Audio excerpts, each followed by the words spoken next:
সুপ্রভাত, সবাই কেমন আছো? ভালো আছো? আজকের ছাদের উপর চলে আসলাম।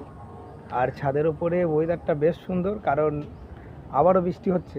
গতকালকে প্রচণ্ড গরম, 2-3 দিন থেকে যা গরম পড়ছিল, তার মধ্যে যে বৃষ্টিটা, এই বৃষ্টিটা মানুষকে একটা শান্তি দিল। বৃষ্টি কিন্তু হচ্ছে এই বছর, সারা বছরই বৃষ্টি, কিন্তু 2 দিন গরমে মানুষকে বুঝিয়ে দিয়েছে, কলকাতার মানুষকে, যে কতটা কষ্টকর। কারণ আমরা একদিকে অভ্যস্ত হয়ে গেছি বৃষ্টিতে, আর এই বছরকার গরমটা একটু অন্যরকমই কাটলো, বৃষ্টির মধ্যে দিয়ে কাটলো।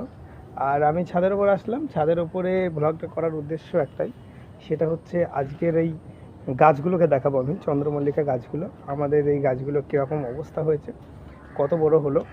আর এই সেপ্টেম্বর মাসের আজকে 2 তারিখ, এই 2 তারিখে ভিডিওটা করছি।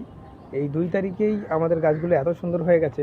আমি চিন্তা করছি এই বছরে ফুল ফুটবে যখন, তখন গাছগুলো যথেষ্ট বড় থাকবে এবং ফুলও প্রচুর হবে। এই যে গাছগুলো দেখা যাচ্ছে সব 10 ইঞ্চি টবে আছে। এই 10 ইঞ্চি টব আছে যে গাছগুলো, এগুলো হচ্ছে প্রথম ফেজের গাছ আছে। এগুলো যথেষ্ট বড় হয়েছে। আমি কাছে একটা গাছের রাউন্ড শেপ দেখালে বুঝতে পারবে যে গাছটার শেপটা কত সুন্দর এসছে। সকালেই হালকা কিন্তু বৃষ্টি হয়েছে, তাই গাছের ওপর আছে।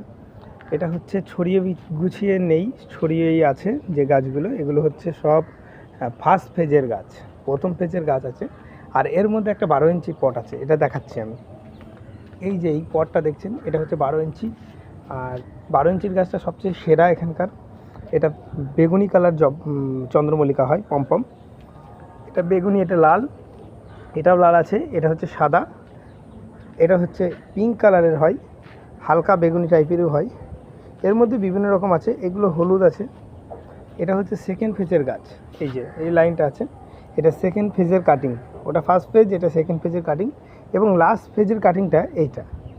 এই যে গাছগুলো, এই গাছগুলো ছিল এই যে 4 ইঞ্চি পটে ছিল। কীরকম হয়েছিল, কিছুদিন আগে তোলার পর 8 ইঞ্চি পটে তুলেই হঠাৎ করে গাছগুলো এতটা বাড়তে লাগলো, মানে আশাই করিনি।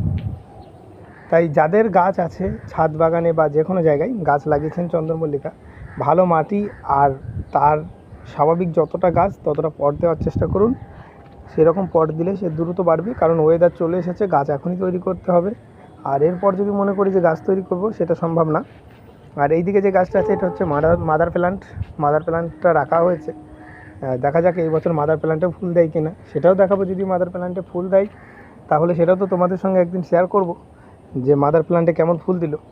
তাহলে পরবর্তীকালে মাদার প্ল্যান্টও রেখে দেওয়া যাবে। আমার মনে হয় মাদার প্ল্যান্টের গাছগুলো একটু নরম হয়, তো তাড়াতাড়ি ভেঙে যায়, কিন্তু ফুল দেয়।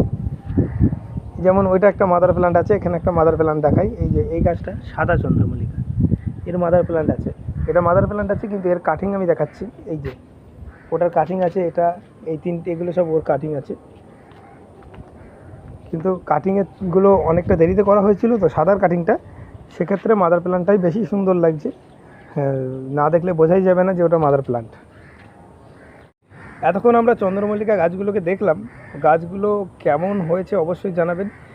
3 ফেজের গাছের মধ্যে কোন গাছগুলো সবথেকে বেশি ভালো লাগছে আর কোন টবটা বেশি ভালো লাগলো, এরকম সমস্ত কিছু তোমরা কমেন্টে জানাবে। আর কোন কালার চন্দ্রমল্লিকা তোমাদের দেখতে ভালো লাগে, সব কিছুই জানাবে।